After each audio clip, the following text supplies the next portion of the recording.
50주 동안 이렇게 재미있는 이야기, 구약 총론을 시청해 주신 시청자 여러분 감사합니다.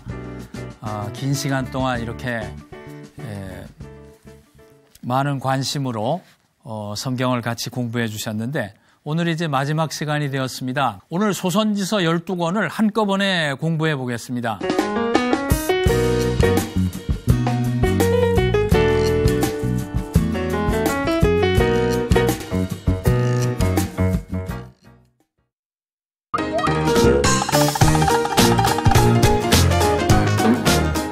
연대를 먼저 말씀드리는 게 좋겠습니다. 호세아, 아모스, 미가 이런 사람들은 이사야하고 비슷한 시대에 활동한 사람들입니다. 그래서 시기적으로 여기 미가까지가 주전 8세기의 선지자들입니다. 8세기. 그래서 호세아하고 아모스는 북왕국에 가서 설교를 한 사람이고 미가는 남왕국에 설교한 사람이고 이렇게요. 그 다음에 스바냐까지, 나훔부터 스바냐까지가 7세기, 주전 7세기, 그러니까 600 몇 년 이렇게 되는 때고요. 학개, 스가랴, 말라기는 돌아와서니까 한 5세기가 되겠습니다. 5세기. 그러니까 학개 같은 경우는 520년이니까 6세기에서 5세기가 되겠네요. 여기는 6세기에서 5세기. 대체로 시간 순으로 배열되어 있다고 생각되는데요. 요엘이나 오바댜나 요나 이런 것들은 사실은 정확히 언제 책인지 하박국까지 정하기 어려운 점이 있습니다. 그래서 학자들 사이에 뭐 9세기부터 2세기까지 말하는 책이 있어요. 요엘 같은 경우에 그렇게 말하는데 대개는 소선지서의 배열이 대개 그 시대적인 그 배열로 되어 있는 걸로 보고 그 시기를 정확히 알 수 없는 것들도 대강 8세기면 8세기, 7세기면 7세기 이렇게 구별해서 알면은 좋을 것 같습니다. 먼저 호세아부터 살펴보겠습니다. 호세아는 그 자기를 배반하고 돌아서는 이스라엘에 대해서 하나님이 계속 구애하면서 쫓아가는 책입니다. 하나님 입장이 참 난처해지셨죠. 그런데 그 호세아로 하여금 고멜이라는 그 불량한 여자에게 하고 결혼하라고 하지 않습니까? 그러니까 호세아가 내키지 않는 결혼이었을 거예요. 그렇게 잡아둬도 도망가고 하는 질이 좋지 못한 여자인데 이렇게 이걸 상징 행동이라고 그러는데요. 아주 그 호세아의 결혼을 통해서 하나님의 사랑을 표현하고 있습니다. 호세아가 그 자기 아내 때문에 겪은 고통보다 하나님이 이스라엘 때문에 겪은 고통이 더 크신 것이죠. 그 고통하는 마음이 나타난 것이 호세아서입니다. 그 고통하는 마음을 뭐라고 불렀습니까? 파토스라고 불렀죠. 파토스. 선지서 공부하던 첫날에 말씀드렸습니다마는 아픈 마음으로 하는 사랑. 자, 같은 헤세드 사랑인데 헤세드의 사랑이 구약 성경은 쭉 흐릅니다. 쭉 흐르는데요. 헤세드의 사랑이 흐르는데 인간의 반역, 이스라엘의 반역이라는 암초를 만나가지고 물몰아치는 게 파토스예요. 사랑하시는데 아픈 마음으로 사랑하시는 거죠. 버리는 게 아니고. 그래서 이 파토스가 선지서에 가장 두드러지는 특징인데 그 두드러지는 특징을 제일 교과서적으로 잘 공부할 수 있는 게 호세아입니다. 하나님의 그 반역하고 하나님 마음에 깊은 아픔을 주는 이스라엘을 향한 하나님의 사랑, 그것이 나타나는 게 파토스죠. 메시지로도 그렇고 호세아의 결혼으로도 그렇고 이것이 핵심 메시지입니다. 그럼 호세아는 파토스가 더 낫지 않은가? 그럴 수도 있었겠는데 파토스는 너무 일반적이기 때문에 이 단어를 피했고요. 하나님이 이스라엘에 대한 이렇게 막 그 가슴 아픈 사랑을 하시면서 하나님이 이스라엘을 향해 요구하는 것이 지식입니다. 나를 알아라. 지식에 반대되는 말은 음행입니다. 나를 버리고 다른 신을 쫓거나 다른 것을 사랑하거나 다른 것을 두려워하지 말라. 그러니까 여기 지식이라는 것은 하나님과의 깊은 영적인 교제를 말합니다. 그래서 이 하나님의 파토스와 하나님이 이스라엘과 교제하기를 원하는 그 소원, 그런 요구가 나타나 있는 것이 호세아인데, 이 지식이란 말 한 가지를 기억하면 호세아의 핵심은 한편으로 하나님의 사랑이고 또 한편으로는 하나님을 아는 것이다. 우리 신앙생활을 하는 데 있어서도 하나님 앞에 무엇을 받는 걸 목표를 삼지 말고요, 하나님과 사귀는 것을 목표로 삼으려고 해야 됩니다. 하나님 아는 것. 그래서 하나님 아는 것이 되면은 하나님이 우리에게 필요한 것은 어련히 알아서 주시겠습니까? 우리 신앙의 성숙은 하나님을 알아가는 데 있습니다. 두 번째, 요엘은 회개라는 그 이름을 붙였는데요. 요엘서에 두드러진 사건은 메뚜기 사건이죠. 메뚜기 사건은 이 우리나라에 있었던 IMF 같은 것입니다. 경제 전체가 파탄난 것이죠. 그래서 완전히 먹을 거 없고 다 굶어 죽게 된 이런 상황 속에서 하나님은 이스라엘로 하여금 자신들의 잘못을 뉘우치고 하나님께 돌아올 것을 촉구하십니다. 그래서 회개를 요구하는 것이 요엘서예요. 그런데 그냥 단순히 회개를 요구하는 것이 아니고 하나님의 자비로운 속성이 요엘서에는 게시되고 있습니다. 그래서 그 요엘서를 생각할 때는 회개를 생각하지만 그냥 무슨 죄를 잘못했다 이렇게 하는 그런 그 기계적인 회개가 아니고 하나님의 자비로운 속성, 속성이 전제된, 그래서 언제나 어떤 죄라 하더라도 메뚜기 재앙 같은 그런 전국을 초토화하는 재앙 가운데서라도 하나님 앞에 돌아오면은 하나님은 언제나 자비로, 우리 부모님이 아무리 자식이 잘못해도 그 품에 안기면 내 자식 내 새끼니까 어쩔 수 없이 사랑하고 또 할 수밖에 없는 것처럼 하나님의 자비는 우리를 언제나 받아주시는 그런 자비인 것입니다.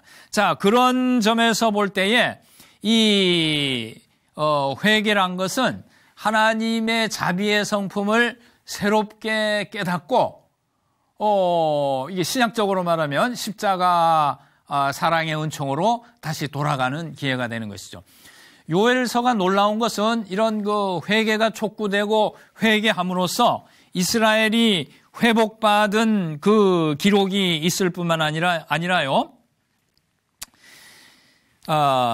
중요한 것은 선지자들이 아무리 회개하라고 외쳤어도 다른 선지서에는 회개한 기록이 없는데 요엘서만은 그 회개한 사건이 나옵니다. 회개를 하고 거기서부터 이제 그 어려웠던 상황에서부터 회복이 되는, 그래서 2장 12절에서 17절은 회개의 촉구가 있는가 하면 2장 18절에서부터는 회개를 한 다음에 하나님이 기도응답으로 여러 가지를 회복시켜 주시는 내용이 나옵니다. 그래서 회개가 가지는 의의와 그 다음에 회개의 신뢰가 나오기 때문에 앞으로 쭉 그 8세기 이후에 나오는 선지자들의 설교의 본이 되었을 것으로 생각합니다. 자, 그 다음에 아모스를 만나게 되는데요. 자, 요엘이 회개에 대해서 나오니까 요나서를 같이 생각할 수 있습니다. 요나서도 하나님의 아까 4장 2절 말씀드린 대로 그 자비로운 성품이 나오고, 물론 니느웨를 통해서 회개를 가르치셨습니다만은 이 요엘과 요나서는 연결시켜 생각할 수 있고요. 그 다음에 아모스서는 정이라고 이렇게 썼는데, 정이라고 쓴 것은 호세아는 이 북왕국의 영적인 상태에 대해서 문제 제기를 했어요. 그런가 하면 아모스는 둘 다 북왕국에 가서 활동한 사람입니다.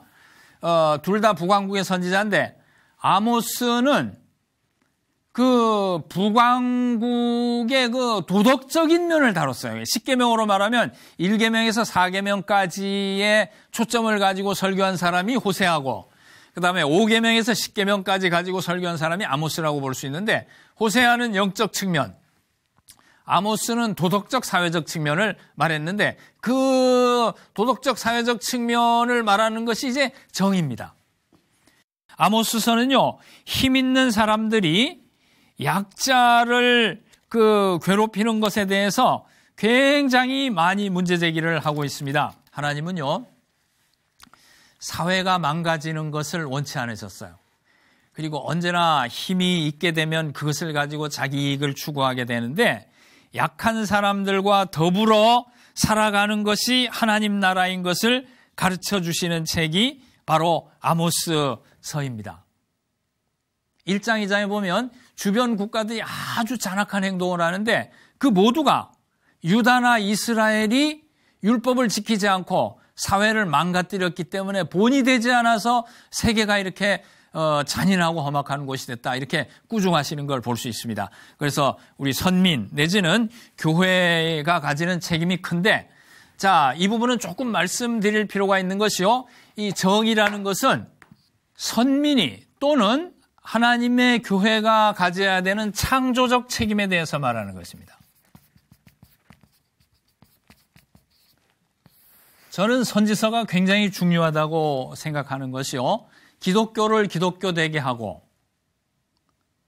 우리 복음의 진정한 넓이가 무엇인가를 가르쳐주는 것이 선지서이기 때문에 굉장히 중요합니다.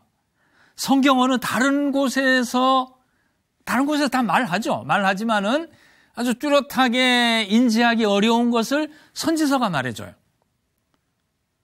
신약에서는 오히려 잘 느끼지 못하는 것을 선지서가 말해줘요. 그 말해주는 것이 창조적 책임입니다. 달리 말하면 세계에 대한 책임, 이 지구촌 전체에 대한 책임, 모든 인간이 사는 인문 환경에 대한 책임을 말하는 것이 창조적 책임인데, 아모스서가 말하는 사회 정의는 그거 모두를 포괄할 수 있습니다. 아까 말씀드린 대로 우리 사회가 앞으로 성숙시켜야 될 이런 도덕성, 우리 사회가 창출해야 될 정신적 가치, 구체적으로 말하면 사회적 약자를 대하는 태도, 이런 모든 것들이 사회정의란 말 속에 들어있는 것이죠. 의를 강같이, 정의를 마르지 않는 그 신의 가치, 이렇게 흘리게 하라는 말 속에 이런 모든 것이 포괄되어 있다고 볼 수 있습니다. 우리 그 기독교 신학을 가리켜서 공적 신학이라고 말합니다. 공적 신학. 공적 신학이란 이거 영어로 이제 퍼블릭. 우리가 예수님을 믿는 것은 퍼스널한 거죠. 개인적인 것이죠. 인격적인 거지만 프라이빗한 것은 아니란 말입니다. 그냥 개인 사적 영역에 그냥 나만 복받고 나만 잘 살면 된다가 아니고, 이 퍼블릭한 책임을 져야 되는 게 기독교의 정체예요. 그리고 문화사명, 그런 말이 있거든요. 문화사명. 문화소명, 문화사명. 이런 것이 전부 우리 그 개신교가 가진 이 창조적 책임, 이 기독교가 가진 창조적 책임을 가리키는 말입니다. 문화사명하는 것은 뭐냐면은 사랑과 문화를 변혁시키는 게 교회 책임이라는 것이죠. 복음을 전해가지고 그 사람이 그리스도를 영접해서 영혼이 구원받는 것이 가장 중요하죠. 그게 없으면 아무것도 아닌데. 근데 복음의 진정한 깊이는 그렇게 한 영혼의 구원을 넘어서서 이 창조계 전체를 하나님 나라가 되도록 변화시키는 것이 교회 사명이라고 말이죠. 그런 의미에서 볼 때 아모스가 가르치는 이 정의에 대한 교훈은 굉장히 중요합니다. 아모스는 그 사회에 도덕성이 떨어지고 정신적인 가치가 없고 사회적 약자를 대하는 태도가 바닥이고, 그것 때문에 꾸중하시는데, 단순히 이스라엘만 꾸중하는 게 아니라 그것 때문에 세계가 난장판이 되고 폭력이 난무하는 잔인한 곳이 됐다고 선민에게 세계의 그 도덕 질서에 대한 책임 전체를 묻고 있습니다. 그렇기 때문에 아모스서가 가르치는 이 창조적 책임, 이 부분을 잘 우리가 새길 필요가 있고요. 그 다음에 이제 아모스서가 나왔으니까 미가서를 바로 같이 생각할 수 있습니다. 미가서도 거의 비슷합니다. 미가서는 특별히, 미가서 이제 책임이라는 이름을 붙였는데, 미가서는 특별히 엘리트들을 꾸중합니다. 엘리트들의 그 책임을 특히 그 강조하는데, 특별히 리더들에 대해서 많이 이야기하기 때문에 미가서와 아모스는 다 이 정의에 대해서 말하는데 여기도 이제 정의란 말이 많이 나오죠. 많이 나오는데 이제 단어를 이제 책임이라고 바꾼 것은 특별히 그 지도자들의 책임을 말해서인데 지도자들이 창조에 대한 책임을 통감해야 되겠다. 니콜라스 월터 스토프라는 그 기독교 신학자는요, 그런 말을 했습니다. 제가 어느 책에서 읽은 건데, 언약신앙이란 것은 세계 형성 신앙이다. 우리 기독교 신앙을 언약신앙이라고 부를 수 있는데, 왜냐하면 하나님께서 이스라엘과 언약을 맺어서 선민으로 끌고 가는 신앙이죠. 그러니까 선민? 우린 선민이야. 우리만 잘 살면 되겠나? 그게 아니고 언약신앙은 세계 형성 신앙이다. 아주 좋은 표현이라고 생각하고 제가 이렇게 암기하고 있는데요. 예수 믿고 구원받은 사람은 세계를 이루어가야 되는 거예요. 사회가 망가지고 엉망진창이 되면은 그건 내 책임 아니다. 우리는 전도하고 예수 믿고 교회만 부흥시키면 되지. 그 세계가 뭐냐? 그것이 아닌 것입니다. 종교가 사회의 정신적인 힘이 되지 않으면 바깥에 버리고 밟히울 뿐이죠.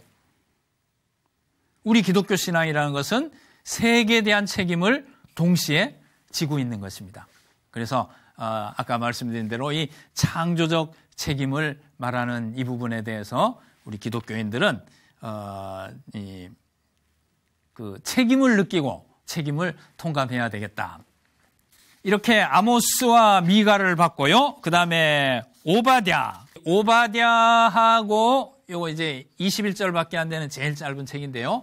여기 나훔 같은 것은 조금 이해하기 어려운 성경이죠. 왜 그러냐면 그 이스라엘의 원수인 에돔이 멸망하는 걸 기뻐하는 책 같아요. 요건 또 이스라엘의 원수인 아수르가 멸망하는 거를 내심 기뻐하고 그걸 기대하는 책 같아요. 그래서 오바댜의 주제는 에돔의 멸망이고 나훔의 주제는 아수르의 멸망인데 왜 딴 나라의 멸망을 그렇게 선지서 한 권으로 만들었나? 그런데 이런 게 있습니다. 어떤 선지자의 개인적인 앙심이나 원한을 표현한 게 아니고요. 다른 나라나 악인의 멸망을 기대하고 저주하는 내용이 많거든요. 그러니까 심판해 주십시오 하는 심판기도, 그리고 저주, 이런 것들이 성경에 많이 나오는데 이것들은 개인적으로 복수를 해달라는 뜻이 아니고요. 한 3가지 정도 의의가 있습니다. 첫째는 당시 고대 문화에서 이것은 언어적, 문화적 관습이에요. 관습. 공증 같은 게 없었던 때이기 때문에 이런 그 저주라든지 심판이라든지 이런 걸 통해 가지고 어떤 그 공적 문서에 신뢰를 갖게 하는 것입니다. 그래서 여러분 언약도 보면요, 언약도 저주와 축복이라는 요소가 꼭 들어 있습니다. 하나님의 은혜가 나오고 그 다음에 뭘 지켜야 될 거 나오는데 지킬 때는 축복이고 못 지킬 때는 저주고 하는 게 나오는데 그 저주라는 것이 고대 사회에서는 어떤 그 약속을 지키는 하나의 그 기준이 되는 그런 거였습니다. 그러니까 현대적으로 이해하지 말고 고대의 문화적 관습으로 이해해야 되고, 그 다음에 심판기도나 저주가 나오는 것은 공의를 시행하려는 열심입니다. 공의를 시행하려는 열심. 이스라엘은 의나 공의에 대해서 굉장히 관심이 많았어요. 아브라함도 공의를 행하기 위해서 이 땅에 보내진 사람이고, 창세기 18장 18절에. 그리고 메시아의 나라, 특히 이사야 같은 데 보면 메시아의 나라는 공의의 나라예요. 그러니까 공의를 이룬다는 의미에서 보십시오. 에돔은 아주 큰 죄악을 저질렀죠.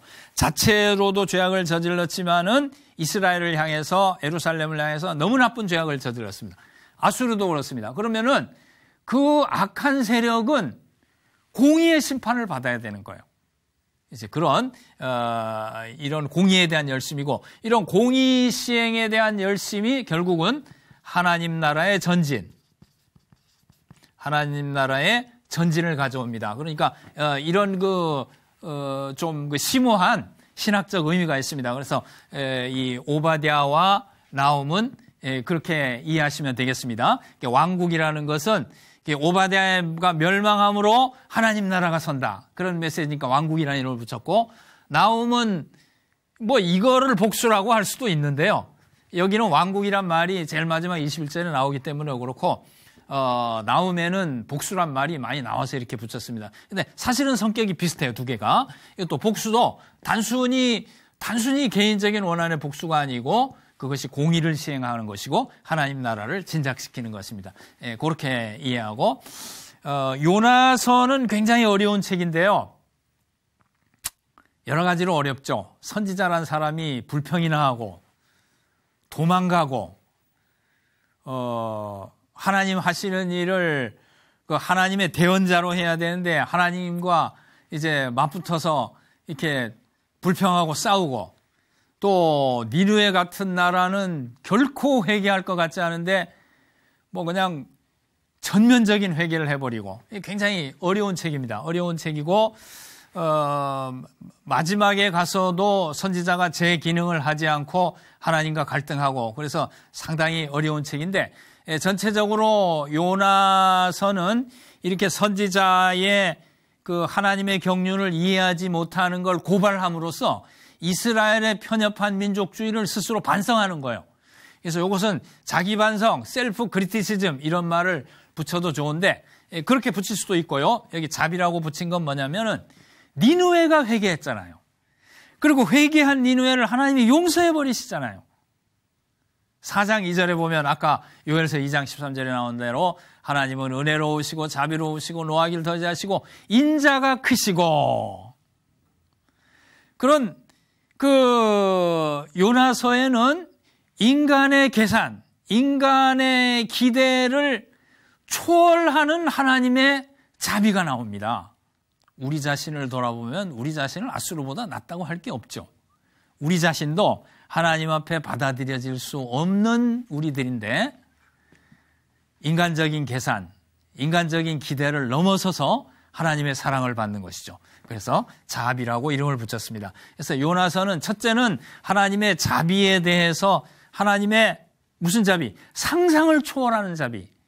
인간의 생각할 수 있는 걸 넘어서는 자비를 이제 보여주는 책이고, 그런데 이게 굉장히 그 어려운 문학, 조롱이라는 문학 장르로 되어 있기 때문에 또 굉장히 어려워지는데, 어쨌든 자비를 보여주시는 것이고, 그 다음에는 일꾼된 입장에서 하나님의 일에 오히려 회방이 되는 일꾼의 모습, 회방이 되지만 또 그 사람이 있기 때문에 또 하나님의 일이 되는 이런 아이러니, 이런 것들을 다 읽을 수 있습니다. 어쨌든 기본적으로는 자비라는 것을 읽으면 되겠고요.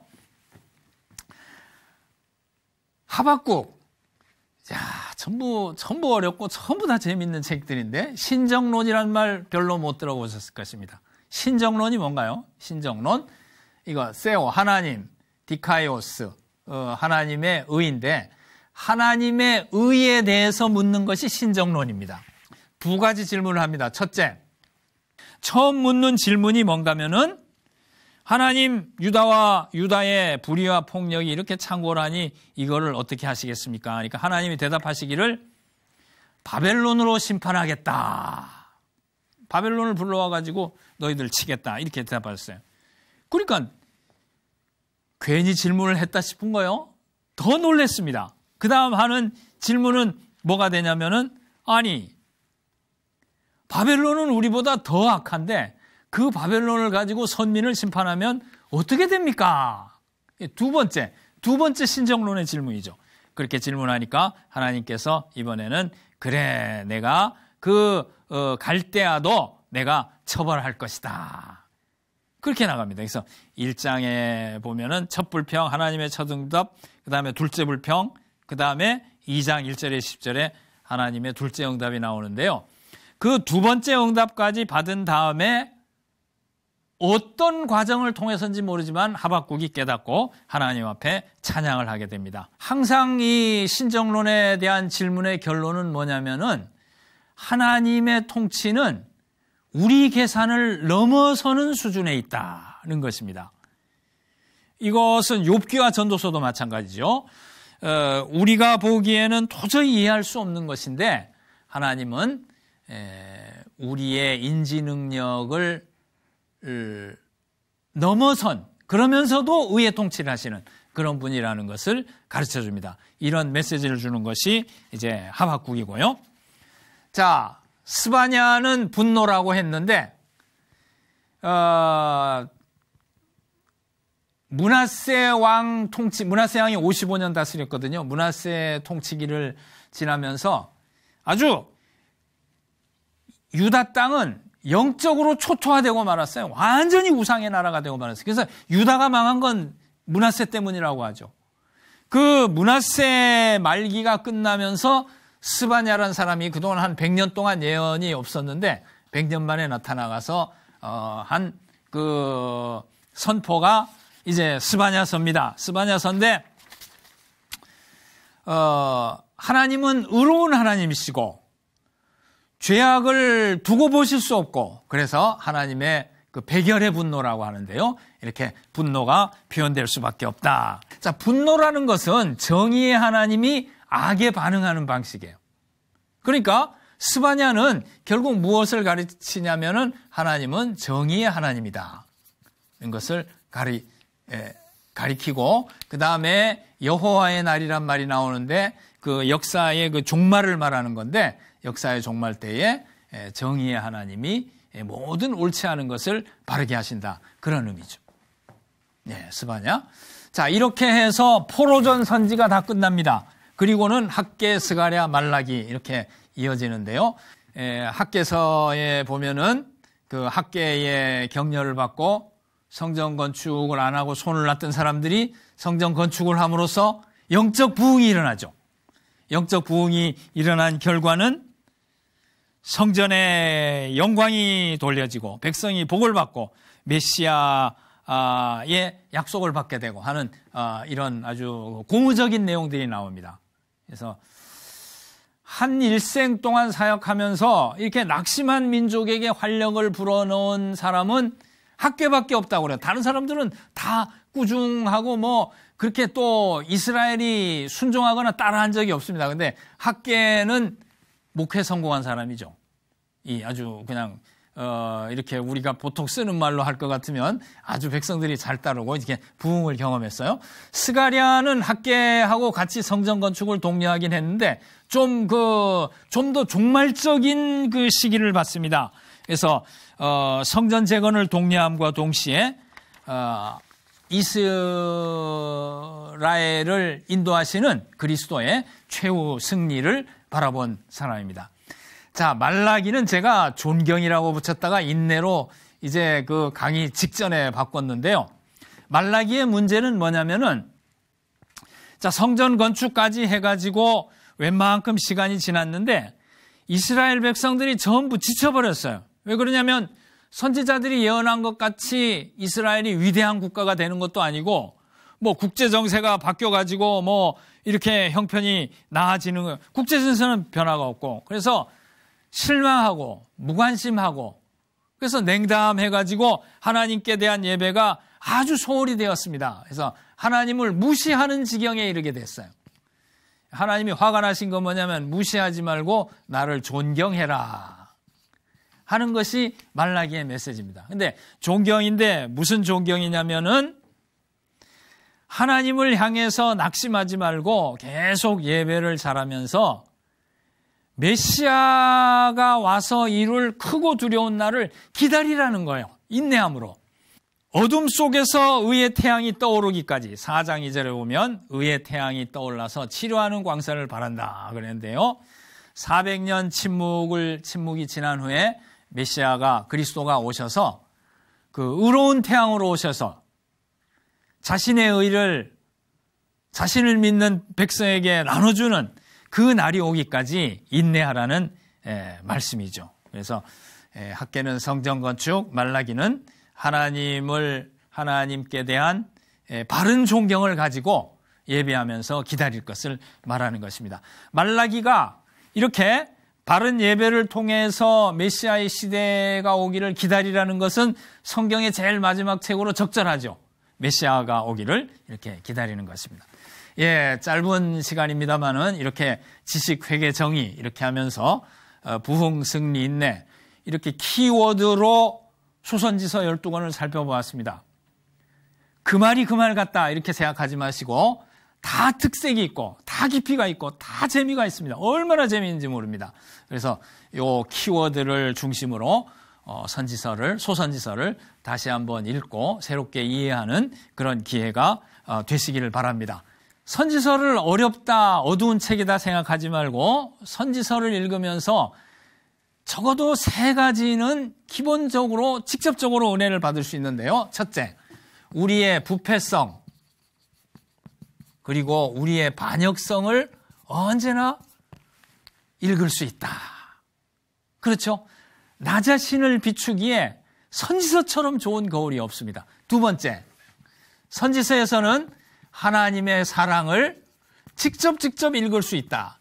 하나님이 막 괴로워하시면서 사랑하는 그 하나님의 마음의 울림이 선지서라는 시를 통해 가지고 그대로 전달됩니다. 이게 파토스죠. 파토스. 이렇게 마음의 울림으로 하나님의 사랑이 다가오는 책은 선지서밖에 없어요. 그리고 심판 본문을 읽을 때에 많은 성도님들은 심판 본문을 읽으면서 무겁다.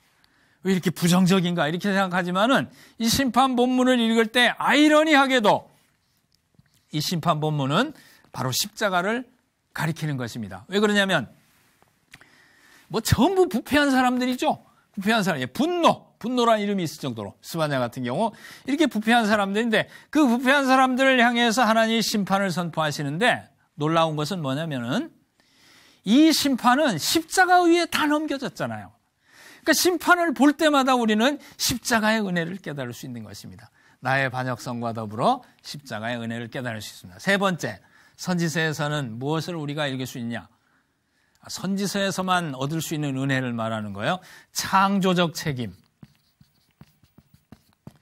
이건 다른 성경에서보다 선지서에서 더욱 뚜렷이 읽을 수 있습니다. 하나님께서 우리를 선택해서 우리를 부르신 이유는 우리가 구원받고 우리만 복되는 것이 아니고 이 사회에 새로운 정신적인 가치를 나눠주고 도덕성을 일으키고 사회적 약자를 대하는 태도를 이렇게 구비하게 함으로써 정말로 그의 나라를 이 땅에 이루게 하시는 것이 선지서의 목표이기도 한 것입니다. 모쪼록 대선지서, 소선지서 합쳐서 이 여러 선지서를 읽을 때에 나 자신을 살펴보고 하나님이 독생자를 보내신 그 깊은 사랑을 깨닫고 그 다음에 더 나아가서 창조에 대한 이 세계에 대한 책임까지 깊이 통감하게 됨으로 우리의 신앙이 성숙한 단계로 들어가게 되는 이런 귀한 은혜가 있기를 바랍니다. 50주 동안 이렇게 함께 해주시고 경청해 주신 시청자 여러분께 깊은 감사의 말씀을 감사합니다.